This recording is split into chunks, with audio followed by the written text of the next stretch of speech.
So now we're going to talk about your success on TikTok and with your music. Strawberry Mentos. What did you expect when you posted it, and why did you write it in the first place? I was starting to develop a TikTok following. I think at the time that I had posted like the snippet of Strawberry Mentos, I had like 12,000 followers, which now seems like something that's really small, but at the time I was like 12,000.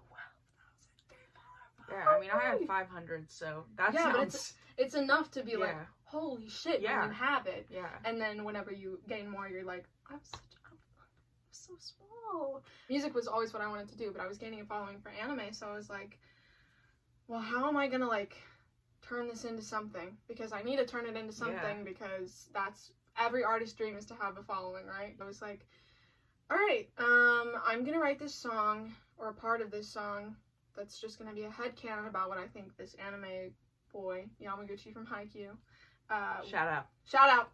Yeah, shout out number 12. Shout out to him. What I thought he would be like in a relationship, because I was like, oh, I gotta write something that involves anime in some way that people who don't watch anime would also like, you know? So it just became something where I was like, okay, I'll do this like little headcanon thing. And I posted it thinking it wasn't gonna do very well.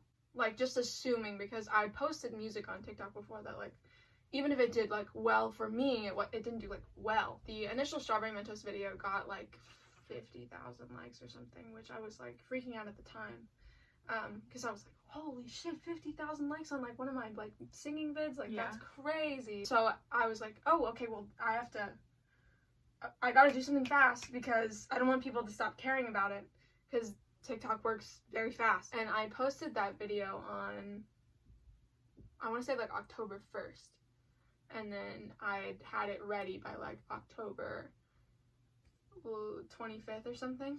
It was fast. It was fast. And then I put it out on October 30th. But I expected at the time for it to get like 10,000 streams, like ever. Just because like I didn't think that the ratio of people, like, you know, going from my TikTok of like 12,000 people over to like my Spotify would be anything. You know, I thought it would be like very minuscule at the time, because I wasn't a music TikToker. I was an anime TikToker, so I was like, people have absolutely no reason to like go support me. But Joke's on you. But guess what, besties? They did. And so in the first day, I think it got like 13 or 14,000 streams. Like, first day, first song.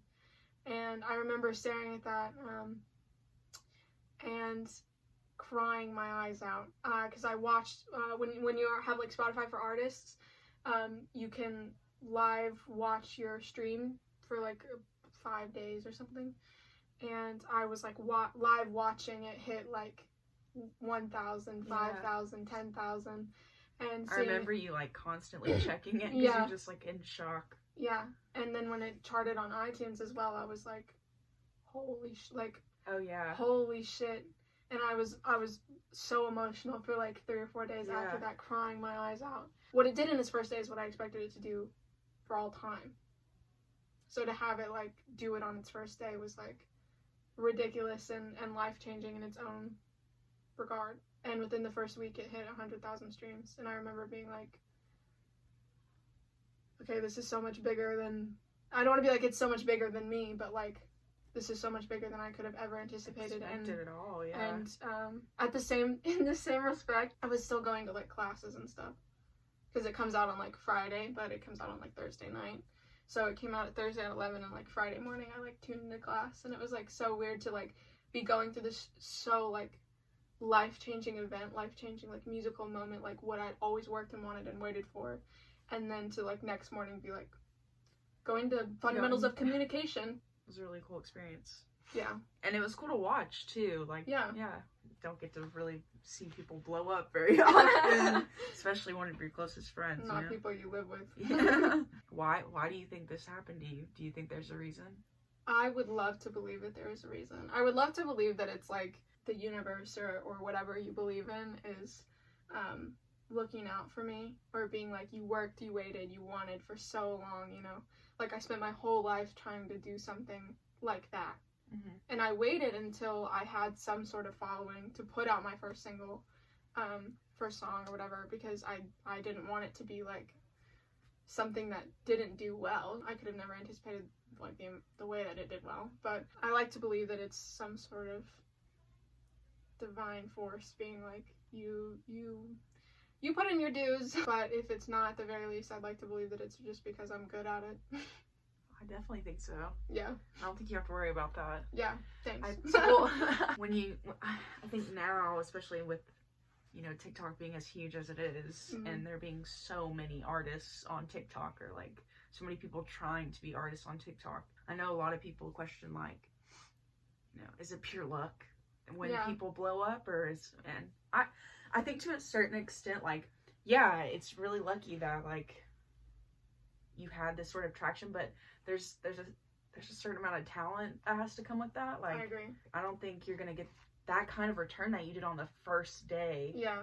If you don't have something to offer that's worthwhile. Also, like, I think you've gone about your journey through all of this like very carefully and like methodically and like in a really like strong way that's helped you throughout the entire time.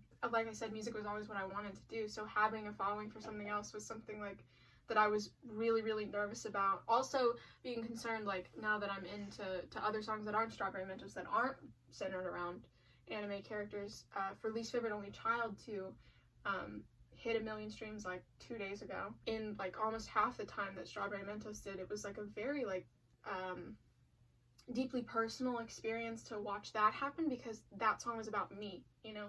And literally I have goosebumps right now talking about it. I'm bearing my soul and it's gonna be good, or I'm bearing my soul and it's gonna be bad. Yeah. And so to have that one do, like, numbers wise better than Strawberry Mentos in a shorter amount of time was very...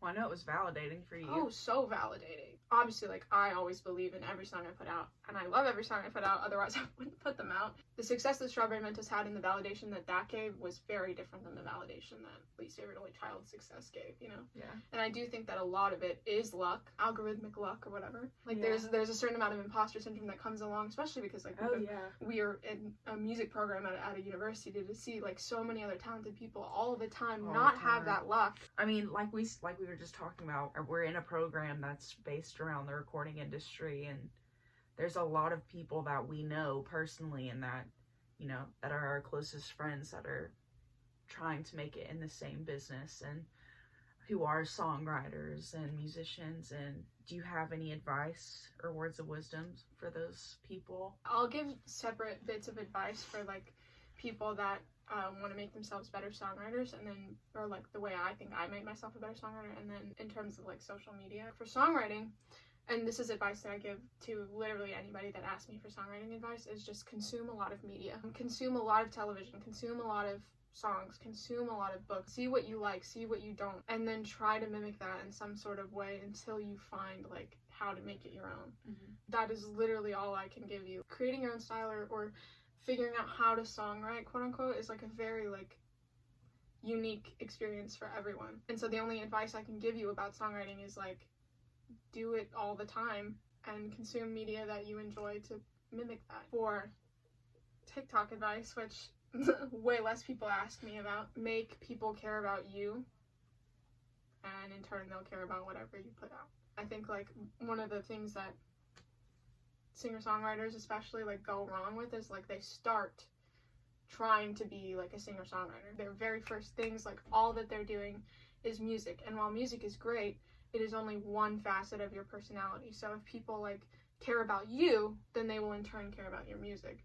But if somebody cares about your music, that doesn't necessarily mean that they care about you in the way that they like want to support you, or will watch your videos over and over again for algorithmic purposes, or comment on your videos every time they see it just because they want more people to figure out who you are. I also think that's something that's special about you too, is like your fans like do really, really care about you. They like really do like look up to you in a way that like you and I would have looked up to people in our younger age. Yeah. I mean, obviously I always knew like that happened to some people, like they have fans like that, but just to see it happen to someone who blew up on TikTok, you know. It's just so, it doesn't seem real sometimes. Oh no, absolutely. There are definitely times where I'll have people message me and be like, eat today.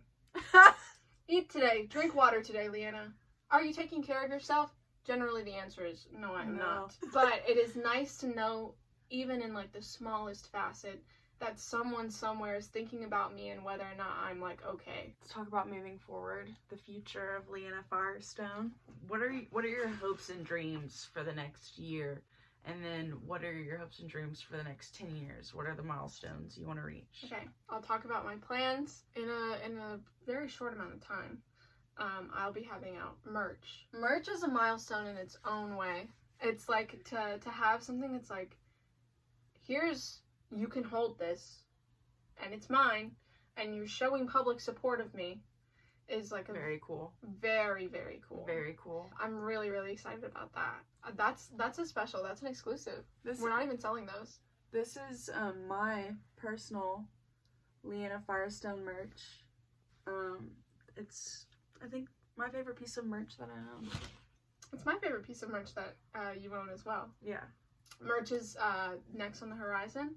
After that, obviously, is the EP. May 14th. May 14th, babe. Y/N. Y/N. Your name. Your name. March 14th. May 14th. March 14th. So that's next on the horizon. And then at the very tail end of the year, I will be putting out an album. It'll have 10 tracks. It is untitled because I haven't finished it. But it will come out on October 29th.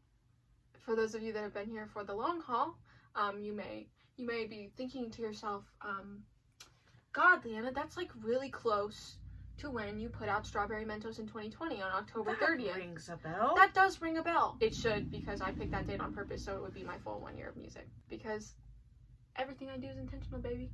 Everything. Everything. That's a lie. It's not. I want to tour. That is my next big goal. Big goals. Big goals. Big goals, but I think we're gonna get there. I think you're gonna get there. Fingers crossed, babe. Fingers fucking crossed. Fingers crossed, guys, because I would like to go on tour with her. That's for like the next year. After that, where do you want to be in 10 years? In your wildest dreams. Happy.